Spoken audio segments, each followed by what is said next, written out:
50 жаштагы киши турмушка чыгуудан баш тарткан кызын муунтуп өлтүрдү. Кадамжайдагы айылда 3 унаа кагышты. Жана башка жаңылыктар түрмөгү видеого лайк басып, Манас ТВ каналга катталып, акыркы жаңылыктардан кабардар болуп туруңуз. Кече 21 ноябрь күнү Кадамжай районунун Көң айылында 3 унаа кагышты. Бул тууралуу көөлөр билдиришти. Маалыматка караганда жолдо Hyundai Porter үлгүсүндөгү 2 унаа жана Деулабо үлгүсүндөгү унаа кагышкан. Кырсыктан 4 адам жабыркап, Кызыл Кая жана 3 коргон жалпы дарыгерлик практика борборуна жеткирилген. Ошто тумандын айынан учактар уча албай аэропортто туруп калды. Ош шаарында кою тумандын айынан чет жакка уча турган учак каттамдары кармалууда. Бул тууралуу Манас эл аралык аэропортунан билдиришти. Маалым болгондой, бүгүн эртең менен саат 9:40 баштап аэропортто кою туман каптап, анын айынан учактар уча албай жатат.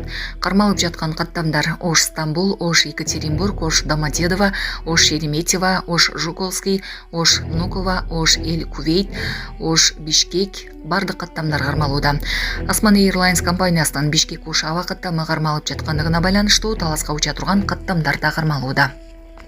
Урматтуу Москва шаарындагы мекендештер, эгерде сизди тиш оорусу тынчсыздандырып жатса, анда сизге Умбем клиникасын сунуштайбыз. Стоматология заманбап техникалык каражаттар жана материалдар менен камсыздалган. Жогорку даражадагы адистер өз ишинин сапатына кепилдик беришет. Хирургиялык стоматология, тиштерди кооздоп калыбына келтирүү, кандай гана оор абалдагы тиш болбосун, оорутпай алып салабыз, жулабыз. Тиштерди кесипкөй чеберчиликте, гигиеналык тазалоодон өткөрөбүз. Брекет системабыз да бар, имплантация жасайбыз. Протездөө, металлокерамика, цирконий жана башка түрлөрдү колдонуу менен сиз каалаган сапатта тиштериңиздерди оңдоп түзөп, салып жана тазалап беребиз. Биздин дарек Москва шаары, ВДНХ метросу, Кондратюка көчөсү 2, байланыш номеру +7 925 103 22 55.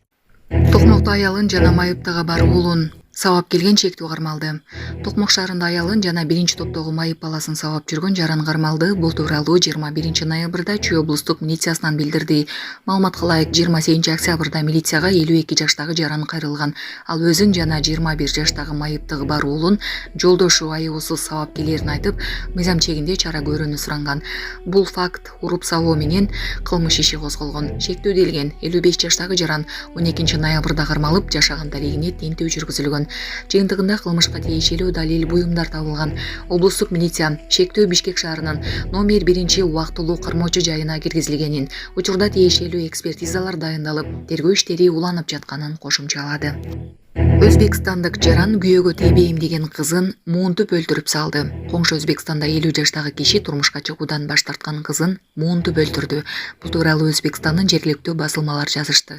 Окуя Өзбекстандын Туракурган районунун Исвахон айылындагы Намаган деген жеринде болгон. Анда эркек киши 22 жаштагы кызын жоолук менен муунтуп өлтүргөн. Буга анын атасына башка жигит менен сүйлөшүп жүргөнүн, кудалашканына турмушка чыккысы келбегенин айтканы себеп болгон. Жинденген атасы ошол жерден кызын жоолук менен муунтуп тирүү экенин байкагандан кийин колу менен муунта баштаган. Кыз каза болгондон кийин гана атасы кызынын сөөгүн жертөлөгө таштаган. Андан кийин кошунасына чалып, өз өмүрүнө кол салгысы келип жатканын айткан. Кошунасы баарын түшүнгөндөн кийин аны полицияга багынып берүүгө көндүргөн. Сотто ал күнөөсүн мойнуна алып, өкүнүп жатканын айтып, жеңилдик берүүнү суранган.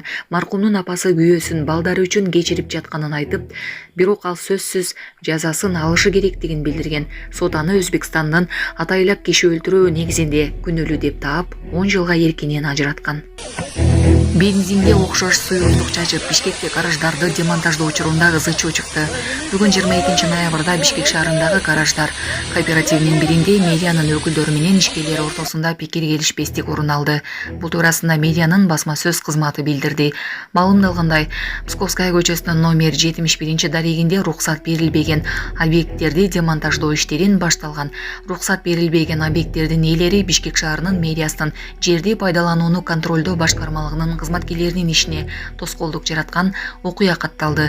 Окуя учурунда объектилердин ээлери тарабынан бензинге окшош суюктук медианын кызматкерлерине чачылып, тазалык муниципалдык ишканасынын кызматтык унаасы жана атайын техникасы да жабыркаган деп айтылат маалыматта. Медиа бул жерде мурда гараж кооперативи жайгашкандыгын айтып, буга чейин башкармалыктын кызматкерлери аталган объектилердин ээлерине түшүндүрүү иштерин жүргүзгөнүн белгиледи.